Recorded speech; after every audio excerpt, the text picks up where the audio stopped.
Bonjour ou bonsoir chers auditeurs et chères auditrices de notre web radio R212. Notre internaute invité partage son avis et sa réflexion avec vous dans cet article intitulé « Gaza, Kamala Harris, l'ultime espoir pour un cessez-le-feu ».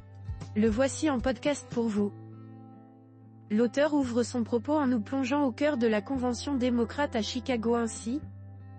Au cœur de la Convention démocrate à Chicago, des milliers de manifestants ont élevé leur voix, réclamant un cessez-le-feu immédiat à Gaza. Alors que Kamala Harris, vice-présidente des États-Unis et candidate démocrate à la présidence, fait face à une pression croissante, l'espoir de mettre fin au conflit semble reposer lourdement sur ses épaules. Le soutien de l'administration Biden-Harris à Israël dans sa guerre contre le Hamas a déclenché de vives critiques, et beaucoup voient en Harris l'ultime recours pour instaurer la paix.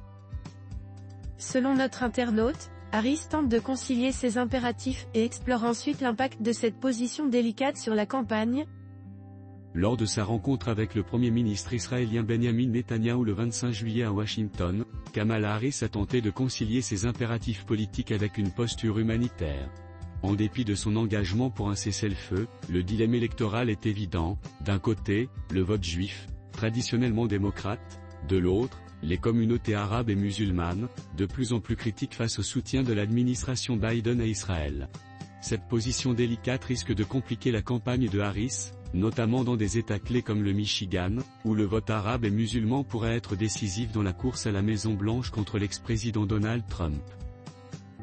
L'auteur approfondit son analyse en abordant les manifestations organisées à Chicago.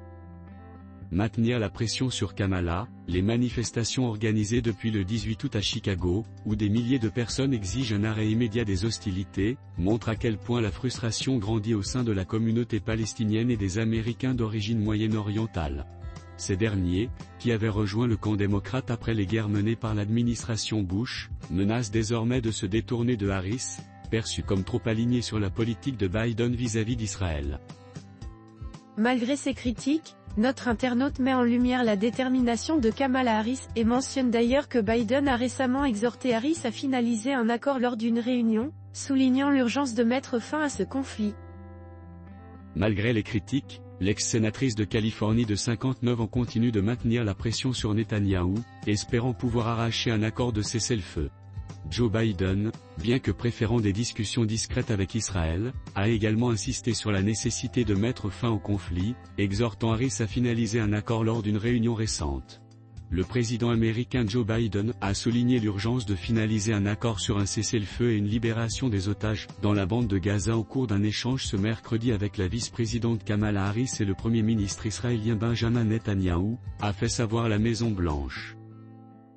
Enfin, l'auteur conclut son article en rappelant que, alors que le bilan humain ne cesse de s'alourdir, avec plus de 40 000 vies palestiniennes perdues selon le ministère de la Santé du Hamas, Kamala Harris se trouve face à un défi majeur, satisfaire une base électorale de plus en plus polarisée tout en tentant de jouer le rôle de pacificatrice dans l'un des conflits les plus complexes du monde.